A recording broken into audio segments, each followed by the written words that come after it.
Hi friends. அன்னைக்கு சாயங்காலம் ஒரு 6 மணி இருக்கும். கடையில வேலை செஞ்சுட்டு இருந்தேன். அப்போ கார்த்தி வந்து கஸ்டமர் கிட்ட பேசிட்டு இருந்தான். சரி, மெட்டீரியல் வாங்குறத பத்தி தான் ஏதோ பேசிட்டு இருக்காங்கன்னு நினைச்சேன். அப்புறம் ஒரு 10 நிமிஷத்துக்கு மேல அவன் பேசிட்டே இருந்தான். சரி, என்னதான் நடக்குதுன்னு நான் போய் கார்த்தி என்னப்பா ஆச்சு, என்ன பிரச்சனைன்னு கேட்க, அதுக்கு கார்த்தி என்ன சொன்னா, அண்ணா காலையில ஒரு 10 மணி இருக்கும், ஒரு 10 ரூபாய்க்கு எம்சில் வாங்கிட்டு போனாருனான்னு சொல்ல, நான் சரி மேல சொல்லுன்னு கேட்க, மறுபடி கார்த்தி இருந்துட்டு அண்ணா இப்ப அந்த எம்சில் வந்து ரிட்டர்ன் பண்றாருன்னு சொன்னான். சரி கார்த்தி, அது ரிட்டர்ன் தானே, வேற மாத்தி கொடுத்துருப்பான்னு சொன்னேன். அதுக்கு அவன் சொன்னான், ஆனா இல்லனா அது வந்து பிரிச்சு யூஸ் பண்ணிட்டாருன்னா அது எப்படின்னா ரிட்டர்ன் எடுக்கிறதுன்னு என்கிட்ட கேட்டான். எனக்கும் புரியல.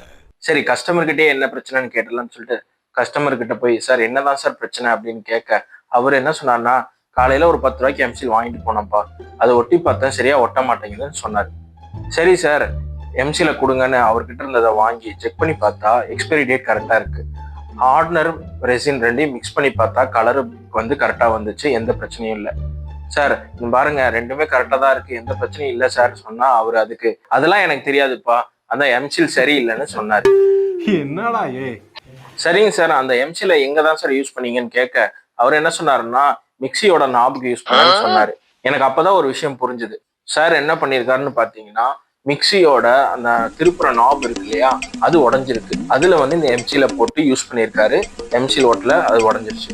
எம்சில பொறுத்த வரைக்கும் பாத்தீங்கன்னா உங்களுக்கு வந்து ஒரு சின்ன ஹோல்ஸ் இல்ல ஒரு சின்ன கிராக்கு அந்த மாதிரி இருக்கிற ஏரியாஸ் தான் யூஸ் பண்ணணும். மூவிங் பார்ட்ஸுக்கு இந்த எம்சில யூஸ் பண்ண மாட்டாங்க. சார் அதை தெரிஞ்சு பண்ணாரா தெரியாம பண்ணாரான்னு தெரியல. இந்த விஷயத்துல எங்க மேல தப்பு இல்லை. சரி இருந்தாலும் பரவாயில்லன்னு சொல்லிட்டு கார்த்திகிட்ட அதை வேணா மாத்தி கொடுத்துருப்பான்னு சொல்ல, உடனே அவர் இருந்துட்டு அதெல்லாம் எனக்கு வேண்டாம், நீங்க காசை திருப்பி கொடுங்க அப்படின்னு கேட்கிறாரு. என்னடா புத்தலாட்டாது, நீங்களே சொல்லுங்க, இது எந்த விதத்துல நியாயம்?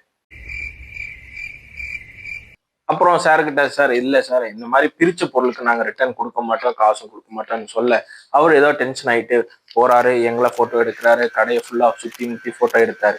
போட்டோ எடுத்துட்டு அங்க கம்ப்ளைண்ட் பண்ணுவேன், இங்கே கம்ப்ளைண்ட் பண்ணுவேன் அப்படி இப்படின்னு சொன்னாரு. இவர் என்ன நினைச்சிட்டாருன்னா நம்ம பயந்துருவோம் அப்படின்னு நினைச்சிட்டாரு. பயந்துட்டு அந்த 10 ரூபா கொடுத்துருவோம்னு நினைச்சிட்டாரா என்னன்னு தெரியல. ஆனா நாங்க பயமா இந்தாங்க சார் 10 ரூபா.